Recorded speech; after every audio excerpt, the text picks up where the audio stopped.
মাননীয় প্রধান উপদেষ্টা আমাদের প্রফেসর ডক্টর মোহাম্মদ ইউনূস বলেছেন যে টিউলিপ সিদ্দিকীকে বাংলাদেশে এসে আদালতের মুখোমুখি হতে হবে। দর্শক, এই সংবাদটুকু বিশ্লেষণ আমরা করব। আর সাথে রয়েছি আমি মহসিন দিনু এবং জনতার গোয়েন্দা। দর্শক, আমাদের মাননীয় প্রধান উপদেষ্টা যথার্থই বলেছেন, কারণ উনি অনেক অভিযোগ ওনার বিরুদ্ধে দুর্নীতি দমন কমিশনে জমা পড়েছে। প্লট বাণিজ্য, টাকা পাচার এবং ফ্ল্যাট দখল, বিভিন্ন ধরনের অভিযোগ ওনার বিরুদ্ধে রয়েছে।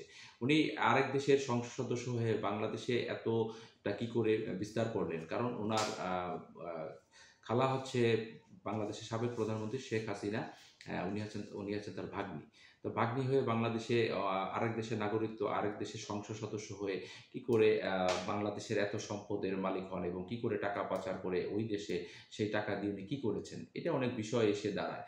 আর উনি যে চিঠি লিখেছিলেন মাননীয় প্রধান উপদেষ্টাকে, উনি এটা প্রত্যাখ্যান করেছেন এবং ব্রিটিশ সংবাদ মাধ্যম আইটিভিকে দেওয়া এক সাক্ষাৎকারে তিনি এই কথাও জানিয়েছেন যে, আমাকে চিঠি লিখেছিল সাক্ষাতের জন্য, আমি সেটাকে সরাসরি প্রত্যাখ্যান করেছি। দর্শক, আপনারা জানেন যে বাংলাদেশের বিগত আওয়ামী লীগ সরকারকে এই অন্তর্বর্তীকালীন সরকার নিষিদ্ধ করেছে। কারণ বিগত যতগুলো ইলেকশন আওয়ামী লীগ সরকারের অধীনে হয়েছে, প্রত্যেকটি ইলেকশনই কোনো না কোনো ভাবে তারা বিতর্কিত করেছে এবং মানুষকে ভোটাধিকার প্রয়োগ করতে বাধা সৃষ্টি করেছে এবং তারা একতরফা একটি ইলেকশন করেছে, অন্য কোনো দলকে সুযোগ দেয়নি।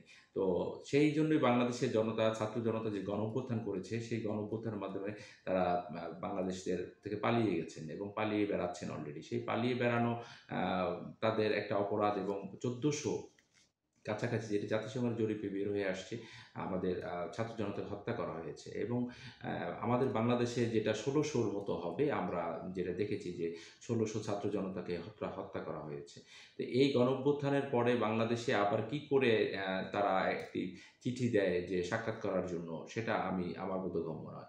ওদিকে আবার ওনাদের পার্টির সাধারণ সম্পাদক কাদের সাহেব বলেছেন, বিদেশে থেকে কি ক্ষমা চাওয়া যায় কিনা? ক্ষমা যে কোনো জায়গা থেকেই চাওয়া যায়। কারণ আপনারা অন্যায় করেছেন বা যদি মনে করে থাকেন যে আপনারা অন্যায় করেছেন, তাহলে আপনারা ওখানে বসে ক্ষমা চেতে পারেন যে জাতির কাছে, তাই না?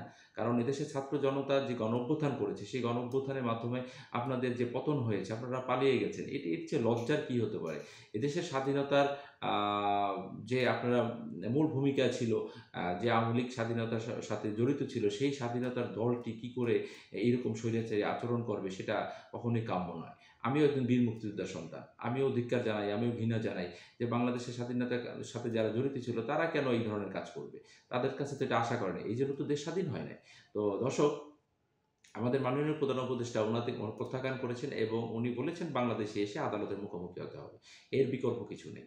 কারণ হলো, যাদের বিরুদ্ধে অভিযোগ হয় এবং আদালত যদি তাদেরকে অভিযুক্ত করে, তো সেই ক্ষেত্রে আর কেউই কিন্তু এটার সমাধান দিতে পারবে না। আদালতেই আসতে হবে।